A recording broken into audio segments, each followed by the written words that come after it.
salaamaaleykum mbokk yi fi ñuy commencé tey ci bulletin météo mooy xibaar bi nga xam dafa jógee ci phénomène géej gi gannax boo xamante ni mën nañ koo am tey suba ci mercredi maanaam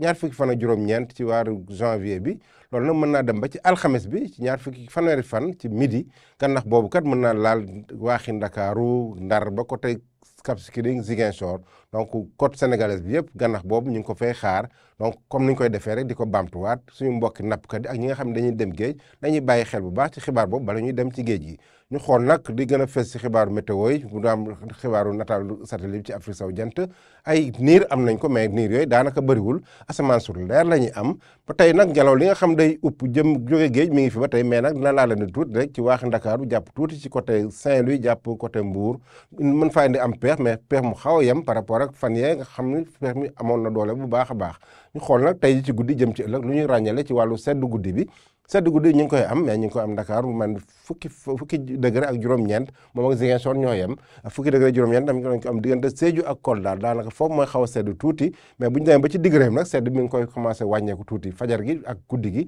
dama naan seddee xaw naa wàññeeku tuuti parce que nañu am ñaar fukki degré ak benn fële ca Fatick ñaar fukki degré ñu am ko Mbour bu ñu demee ba ci kaw côté li ngeen am ñaar fukki degré ñaar fu mel ni Bakel sax mooy jëw rar gàddu ci guddi parce que na am ñaar fukki degré ñeent ñaar fukki degré ñaar ñu am ko Matam ak Tambacounda ñaar fukki degré ñu am ko Kédougou lu ci des yëpp nag ay ñaar fukki degré ak benn ak ñaar fukki degré ñaar la ñuy am ci gox-goxaan yu bëri sedd boobu ma amoon fan it xaw naa wàññeeku tuuti bu ñu demee ba ci bëccëg nag maanaam bëccëgu àllarba la ñuy am nañu am Ndakaaru ñaar fukki degré juróom daanaka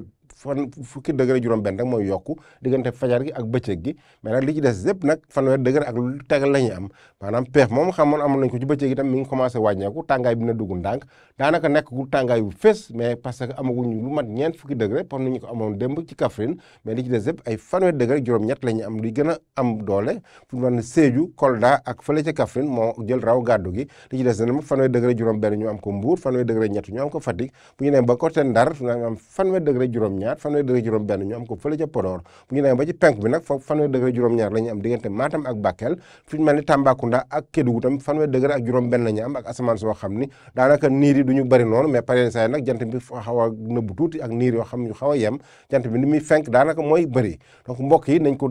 baamtuwaat maanaam baamtu yàqul dara ci xibaar yi nga xam joxoon nañ ko ci wàllu géej gi mooy gannax boo xam mi ngi fii à partir de suba lay commencé ci alxames bi ci fanweeri fan moom mën naa dem ba ci midi bi donc nañ ci bàyyi xel bu baax bala ñuy dem géej di ko baamtuwaat sama mbokki nappkat yi gannax bi mi ngi ci côte sénégalaise yëpp di ko ndar ba côté Ndakaaru jàpp côté Casamance bi donc loolu mooy xibaar bi nga xam jox nañu ko nañ ko yeesalaat ak yeneen bulletin météo bu leen fàtte dem suñu plateforme bi ak YouTube Twitter ak page Facebook bu ANACIM pour information yi ñu gën a ràññeele ñu leen jox dig daje ba suba ak jàmm wasalaam